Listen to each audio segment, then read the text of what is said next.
নমস্কার, আবার চলে এলাম একটা নতুন ভিডিও নিয়ে।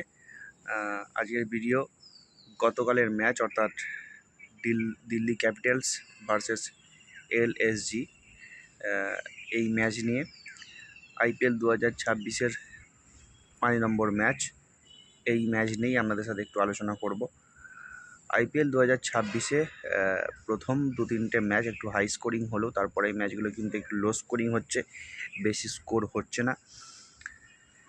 যেটা আগের ভিডিওতেও বলেছিলাম যে একটা ট্রেন্ডিং হয়ে গেছে, যে ক্যাপ্টেন টস জিতবে সেই ক্যাপ্টেন ফিল্ডিং করবে এবং চেস করে সেটাকে সেই টার্গেটটাকে চেস করবে, জেতার চেষ্টা করবে।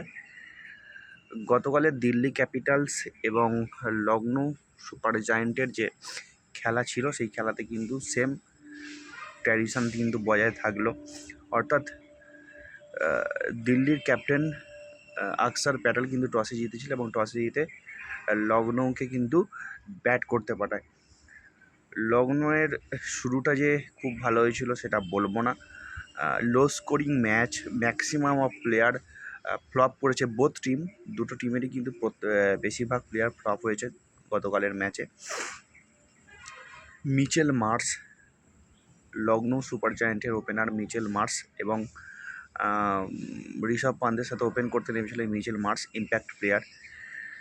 একমাত্র এই মিচেল মার্শের রানই কিন্তু এলএসজির সব থেকে হাইয়েস্ট স্কোরার এই মিচেল মার্শ। মাত্র 35 রান করেছে 28 বলে। কিছুটা হলেও ইনিংসটাকে সাজানোর চেষ্টা করেছে, যেভাবে একদিক থেকে উইকেট পড়ছিল, ইনিংস ধরে খেলা ছাড়া কোনো উপায় ছিল না। মিচেল মার্শের এই 28 বলে 35 রানটা কখনোই এক্সপেক্টেড নয়। 28 বলে মিনিমাম 50-60, মিচেল মার্শ যে ধরনের প্লেয়ার সেরকম রান হলে কিন্তু যথেষ্ট ভালো হতো।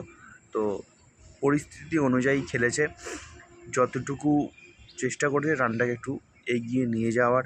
মিচেল মার্শ ছাড়াও আব্দুল সামাদ কিন্তু 25 বলে 36, লাস্টের দিকে কিছুটা হলেও ভরসা জুগিয়েছে। না হলে কিন্তু হয়তো এলএসজি 100 কাছাকাছি হয়তো স্কোর করতে পারতো, 100 হয়তো নাও পেরোতে পারতো। মূলত এই দুজনার অর্থাৎ মিচেল মার্শ এবং আনক্যাপড ইন্ডিয়ান আব্দুল সামাদ, এদের দুজনার কাঁধে ভর করেই কিন্তু একটা হেভি স্কোর বলবো না, খুব ফাইটিং স্কোর বলবো না, তাহলেও ন্যূনতম একটা ফাইটিং টোটালে কিন্তু পৌঁছেছিল এলএসজি। 18 ওভার 4 বল, মাত্র 18 ওভার 4 বল, পুরো 20 ওভারও কিন্তু খেলতে পারেনি এলএসজি। যদি 20 ওভারও খেলতো হয়তো 160 কাছাকাছি যেত। সেই থেকে মাত্র 18 ওভার 4 বলে কিন্তু অল আউট হয়ে গিয়েছিল এলএসজি 141 রানে। 142 রানের টার্গেট ছিল দিল্লির সামনে। এই যে 141 রান যে এলএসজি করেছিল, তার পিছনে যেসব বোলাররা ভালো বোলিং করেছিল তাদের মধ্যে রয়েছে লুঙ্গি এনগেডি। এই প্লেয়ারটা প্রত্যেক বছর উইকেট নেয়। লুঙ্গি এনগেডি 3 ওভার 4 বলে 27 রান দিয়ে 3টে উইকেট নিয়েছে। টি নটরাজন কিন্তু 4 ওভারে 29 রান দিয়ে 3টে উইকেট নিয়েছে। এবং অবশ্যই আমাদের ঘূর্ণিম্যান, চায়না ঘূর্ণিম্যান, সেটা হচ্ছে কুলদীপ যাদব কিন্তু 4 ওভারে 31 রান দিয়ে 2টো উইকেট নিয়েছে।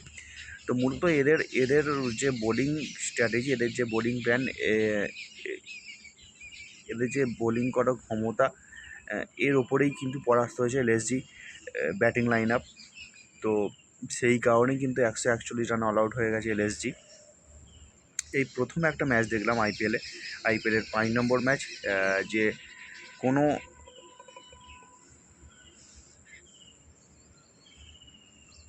এত লোয়েস্ট টোটাল হয়ে যাওয়ার পরেও কিন্তু এই আইপিএল 2026-এ একটু ফাইটিং হলো। ম্যাচটা প্রথমের দিকে ভালো ফাইট হয়েছিল, কারণ দিল্লি ক্যাপিটালস যখন ব্যাট করতে আসে, ব্যাট করতে আসার পরে কিন্তু মাত্র 26 রানে 4টে উইকেট পড়ে যায় দিল্লি ক্যাপিটালসের। দিল্লির ইনিংসের প্রথম বলে কিন্তু কেএল রাহুল আউট হয়ে সাজঘরে ফিরে যায় এবং পরপর উইকেট পড়তে থাকে। শেষে কিন্তু আনক্যাপড ইন্ডিয়ান একজন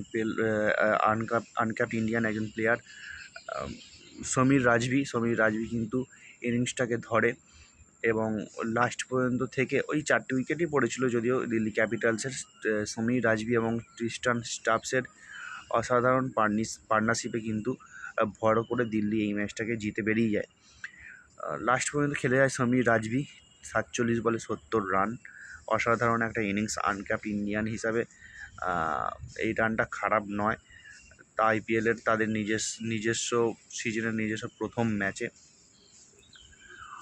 তারপর ট্রিস্টান স্টাফস একদিক থেকে কিছুটা হলেও আগলে রাখে 32 বলে 39 রান, যার ফলে কিন্তু 17 বল বাকি থাকতে 4 উইকেট হারিয়ে, মানে 6 উইকেট হাতে রেখে কিন্তু দিল্লি ক্যাপিটালস এই ম্যাচটা জিতে যায়।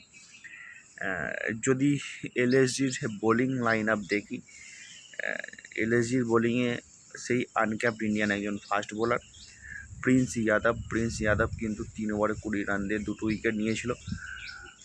বাকি কিন্তু এলএসজি বোলাররা সেইভাবে প্রভাব বিস্তার করতে পারেনি। তো মোটামুটি আইপিএলের যে প্রত্যেকটা টিম ছিল, 10টা টিম ছিল, সেই 10টা টিম তাদের নিজের একটি করে ম্যাচ খেলে ফেলেছে। এবার আজ থেকে শুরু হতে চলেছে তাদের প্রত্যেকটা টিমে তাদের নিজের দ্বিতীয় ম্যাচ, অর্থাৎ আজকের খেলা এপ্রিলের 2 তারিখ। আজকের খেলা কিন্তু KKR ভার্সেস SRH, তাদের নিজস্ব দ্বিতীয় ম্যাচ খেলতে নামবে আইপিএল 2026-এর। প্রথম ম্যাচেই কিন্তু তারা KKRও হেরে গেছে মুম্বাইয়ের কাছে, SRHও হেরে গেছে আরসিবির কাছে। তাদের কি রেজাল্ট হতে পারে, তাদের কি খেলার ধরন হতে পারে, সেই নিয়ে ভিডিও নিয়ে আসছি খুব তাড়াতাড়ি।